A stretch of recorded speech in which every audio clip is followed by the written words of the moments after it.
Buenos días, jóvenes. El día de hoy vamos a ver acerca de la taxonomía, ¿sí? Y la taxonomía tiene que ver mucho con la clasificación de los seres vivos. Entonces es un área de la biología que se encarga de clasificar a todos los organismos y darle un nombre científico. El origen de la taxonomía, desde los tiempos muy antiguos, se da cuando el hombre se encuentra con el universo, con su entorno, ¿sí? Con la naturaleza, y tiene esa curiosidad de tratar de organizarlo y clasificarlo sobre todo. Entonces la taxonomía surge de esa manera, queriendo clasificar a todos los organismos que existen y a la vez darle nombres.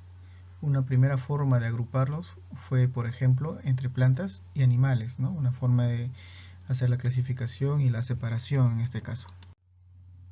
Dentro de los filósofos podemos mencionar a Aristóteles, que se da en el siglo IV a.C., quien clasificó a las plantas y animales, ¿no?, de acuerdo a su aspecto externo. Algunas plantas que tenían flores y otras sin flores, y a los animales en animales de sangre roja y aquellos que no tenían sangre roja, como el caso de los insectos. Tenemos a Teofrasto, también clasificó a las plantas en árboles, arbustos e hierbas. Además, distinguió grupos de plantas silvestres. Su clasificación sobrevivió por más de 2000 años. ¿Sí? Entonces, son filósofos que en sus inicios hicieron estos tipos de clasificación de la naturaleza. Tenemos a Alberto Magno, quien clasificó a los seres vivos en 3 grupos: animales, vegetales y seres inorgánicos. Tenemos a Carlos Linneo, quien es el padre de la taxonomía. Él revolucionó el sistema de clasificación, suprimiendo las definiciones largas y confusas para designar las especies a través de una nomenclatura binomial.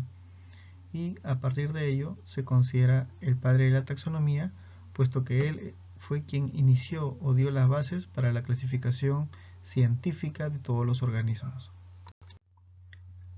La taxonomía, por lo tanto, proviene del griego taxis, que significa ordenamiento, y de nomos, que significa norma o regla. Es la ciencia entonces que se encarga del ordenamiento, clasificación y nombramiento de todos los seres vivos que se encuentran en el planeta.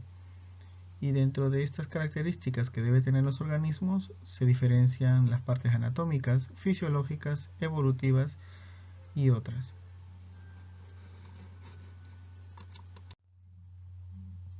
En las bases de la taxonomía tenemos el sistema natural o científico, el cual se basa en el grado de parentesco que hay entre las especies. Según Linneo, cada especie se identifica con un nombre en latín que consta de 2 palabras, y a esto le llamamos nomenclatura binomial. La primera palabra, con inicial en mayúscula, corresponde al género a que pertenece la especie. La segunda palabra, en minúscula y cursiva, hace referencia a la característica de la especie, a su descubridor, a su hábitat. Para ello se determinan categorías taxonómicas o grupos taxonómicos, en las cuales se van a clasificar los distintos tipos de organismos a partir de un orden jerárquico. Entonces, tenemos en un primer momento la especie, que corresponde al organismo único. De ahí, el grupo de especies conformará el género y seguidamente la familia, el orden, la clase, el filo o división, hasta llegar a un grupo mayor que es el reino. Y el reino se van a agrupar en dominios. Entonces, estas categorías taxonómicas se dan de mayor jerarquía y están constituidos por un conjunto de reinos parecidos entre sí, como el caso del dominio.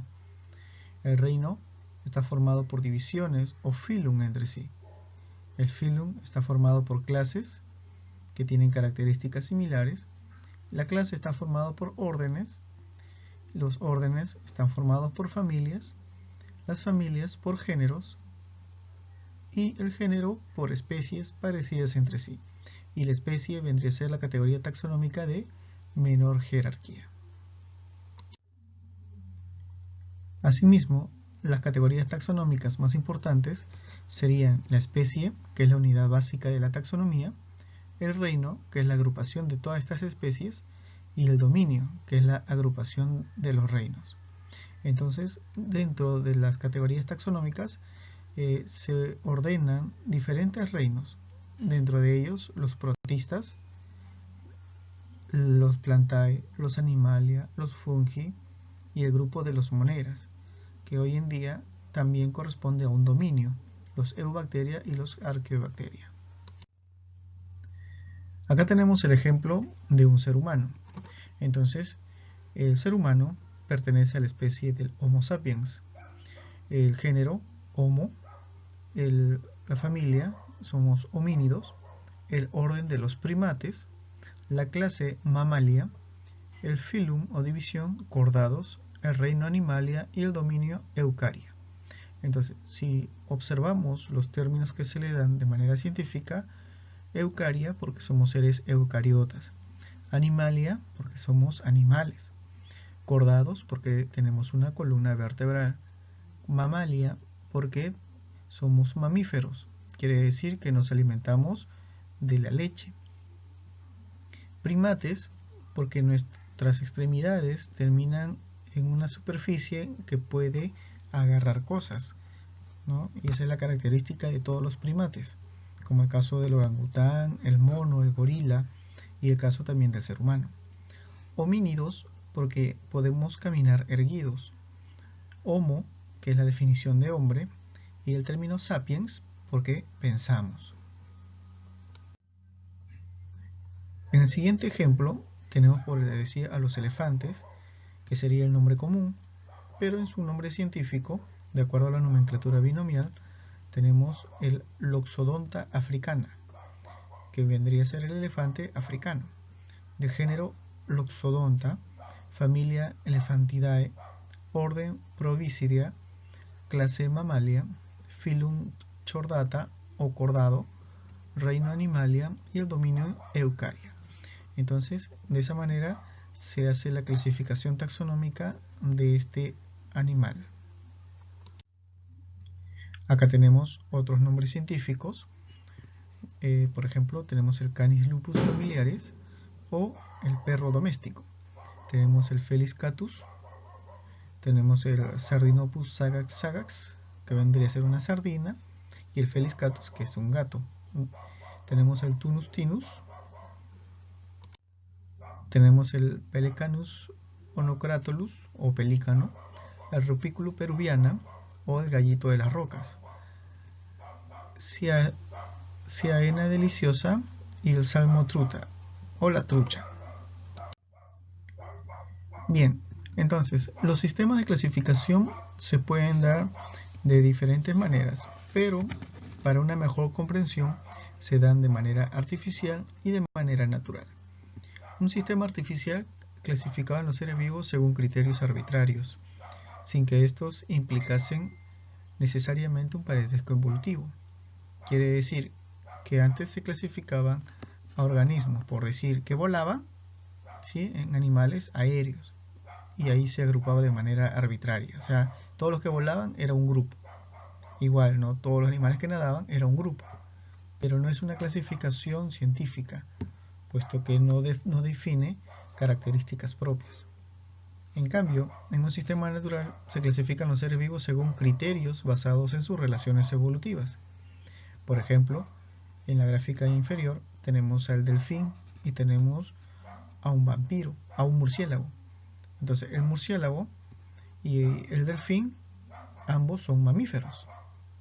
Aunque uno nade, ¿no?, o vive en el agua y el otro pueda volar, ambos pertenecen al grupo de los mamíferos.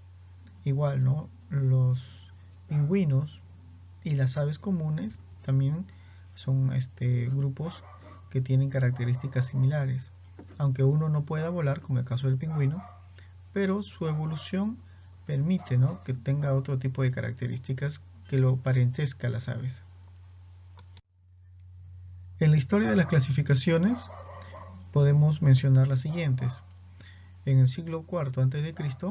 se clasificaba en dos reinos, de acuerdo a Aristóteles, en reino animal y reino plantas. En 1894 tenemos ya 3 reinos por Haeckel, y él clasifica los organismos en reino protista, animal y vegetal. En 1956, Copeland genera un sistema de clasificación en 4 reinos: monera, protista, animal y vegetal. En 1969, Whitaker agrega un reino más, el reino protista y el reino monera. Entonces tenemos 5 reinos: monera, protista, el fungi, el reino animal y plantas. En 1988, Lynn Margulis aumenta lo que conocemos hoy día como dominios, y aumenta el dominio procariota y eucariota. Y dentro de los procariota considera al reino monera. Recuerdas que los procariotas no tienen núcleo celular definido, y el eucariota sí lo tiene, y dentro del eucariota considera al protoctista, que era el protista, el reino fungi, el reino animalia o animal y el reino vegetal. Para 1990, Woese hace otra clasificación y se aumenta un dominio más, el dominio Archaeobacteria. Y ahí se encuentra el reino Archaeobacteria, que son células similares a las procariotas, pero con una característica más antigua, ¿sí? Vendrían a ser las primeras organismos con vida en el planeta. De ahí se clasifican las bacterias o el reino de bacterias, el dominio eucariota, donde se encuentra el reino protoctista, reino fungi, reino animal y reino vegetal. Bien, entonces vamos a hacer un resumen breve de los reinos que vamos a tocar dentro de la temática de las clases siguientes. Por ejemplo, vamos a hablar acerca del reino monera, el cual presenta las siguientes características. Está formado por organismos procariotas de tipo unicelular, microscópicos, se reproducen por bipartición, tienen mecanismos parasexuales por conjugación, transformación y transducción. Quiere decir que usa estos mecanismos para poder reproducirse.